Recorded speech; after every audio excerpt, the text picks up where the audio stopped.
Thank you for joining me today for today's Word of Life. I'm your host, Pastor Timothy Olson, and I want to welcome you here today where we will hear words that will encourage, challenge, comfort. Those words will come from the Word of Life. There's a scripture I'd like to share with you today. It's found in Psalm 24 and 12. It says, "But you have upheld me because of my integrity and set me in your presence forever." One translation, instead of saying upheld, says, "You take good care of me."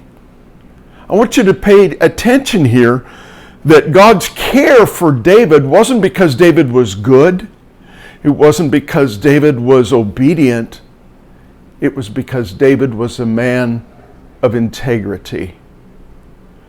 I read an interesting story earlier this week about a man who was on a missions trip, and he didn't have any building experience, and that's what they were doing on this missions trip, and he happened to be involved in helping to build the foundation. And after having dug out for the foundation, they began to pour the concrete, and as he was working the concrete, he accidentally triggered a twig to get into the concrete.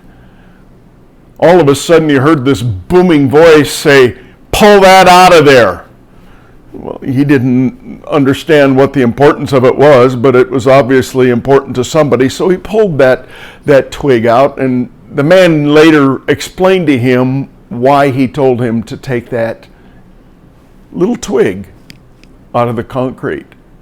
He said the integrity, the structural integrity of that building would have been compromised because of that little twig.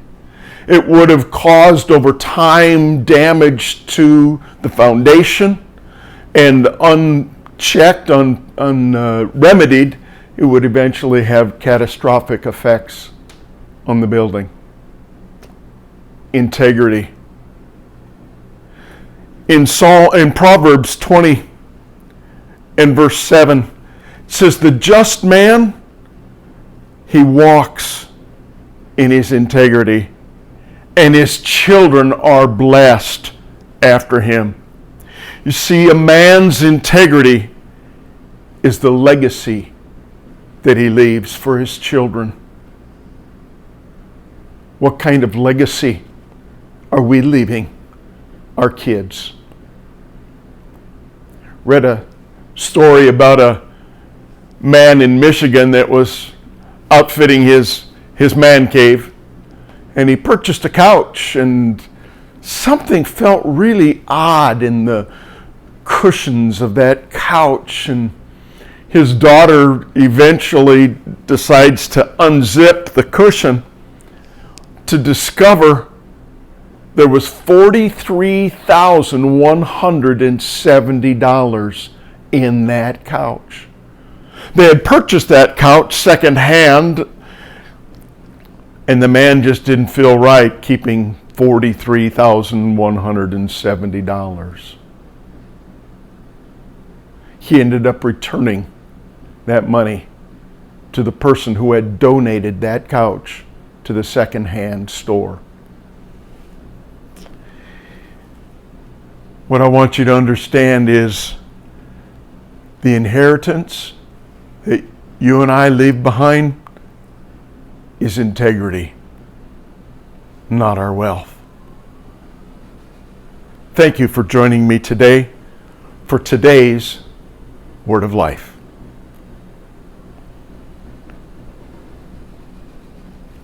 Nice. Except as I watch